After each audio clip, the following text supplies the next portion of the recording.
1927 में एक अप्रिय घटना हो गई। गणपति व महालक्ष्मी के उत्सवों के दिनों में दंगा हुआ। तरुण स्वयं सेवकों को सावधान रहने का संकेत दिया और डॉक्टर साहब स्वयं नागपुर के बाहर चले गए।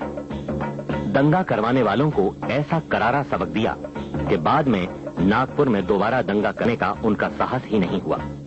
इस घटना का असर दूसरे स्थानों पर भी पड़ा।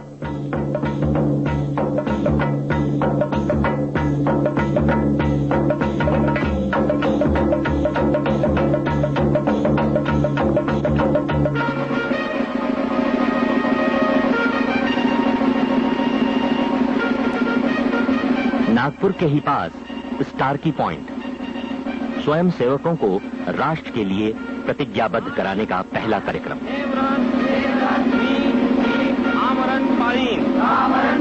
भारत माता की जय। भारत माता की जय।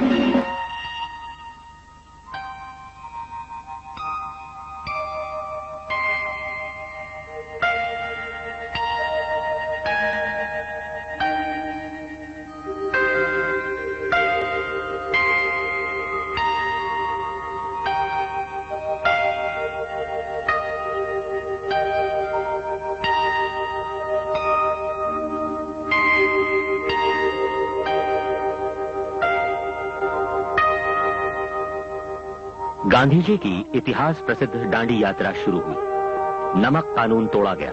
स्वतंत्रता के लिए किए गए सभी प्रयत्नों में कंधे से कंधा मिलाकर सहभागी होने का डॉक्टर जी का स्वभाव था। डॉक्टर जी ने संघ को तो आंदोलन से दूर रखा, पर व्यक्तिगत रूप से आंदोलन में हिस्सा लिया। भारत माता की जय के गगन भेदी नारों के साथ डॉक्टर साहब की टोली ने सत्याग्रह किया। फिर गिरफ्तारी, मुकदमा और 9 महीने का सश्रम कारावास। अकोला कारावास में बंदी। प्रत्येक परिस्थिति में उस अवसर का उपयोग संघ कार्य के लिए कैसे किया जाए, ये डॉक्टर साहब को अच्छी तरह मालूम था। कारावास में आए हुए साथियों को संघ समझाना, उनसे चर्चा करना, गप्पे लड़ाना, हास्य विनोद करना और उनके साथ कबड्डी खेलना भी शुरू हो गया।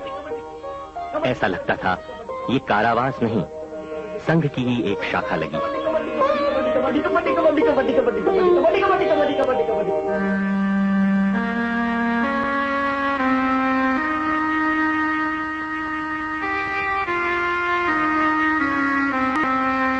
संघ की स्थापना के बाद कार्य की आवश्यकता के अनुसार डॉक्टर साहब ने अपने मूल स्वभाव को ही बदल दिया। डॉक्टर साहब कारावास से मुक्त हुए। उनकी अनुपस्थिति में भी संघ कार्य की वृद्धि हुई। जेल जाते समय डॉक्टर साहब ने स्वयं सेवकों से कहा था कि संघ आप ही का है, इसको बढ़ाने का उत्तरदायित्व भी आप ही का है। महापुरुषों का संघ के प्रति कुतूहल जागा। पंडित मदन मोहन मालवीय जी संघ की कार्य पद्धति देखकर फूले न समाये। वर्धा संघ का शिविर चल रहा था तो अचानक महात्मा गांधी जी ने वहां दर्शन दिए। कुछ सवाल पूछे, यहाँ हरिजन कितने हैं? जवाब मिला, यहाँ का हर स्वयं सेवक हिंदू है। सांप्रदायिकता देखना हमें डॉक्टर जी ने सिखाया ही नहीं, संघ को ये स्वीकार ही नहीं। इन दिनों डॉक्टर साहब संघ की शाखाओं के विस्तार के लिए प्रवास कर रहे थे, बैठकें ले रहे थे, प्रतिज्ञा के कार्यक्रम ले रहे थे। मध्य प्रांत वराड में शाखा की संख्या 40 तक पहुंच गई।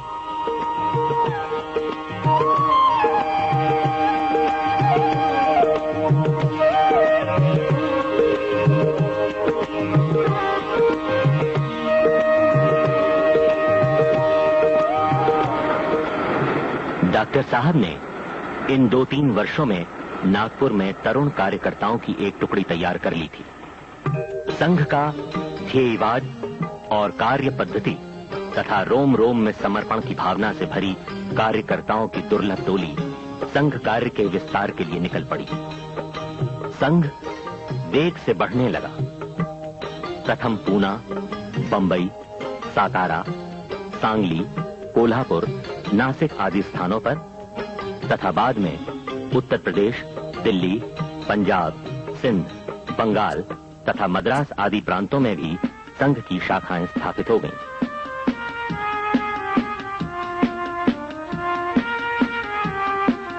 सभी स्थानों से डॉक्टर साहब का स्वयं अखंड पत्र व्यवहार चलता रहा।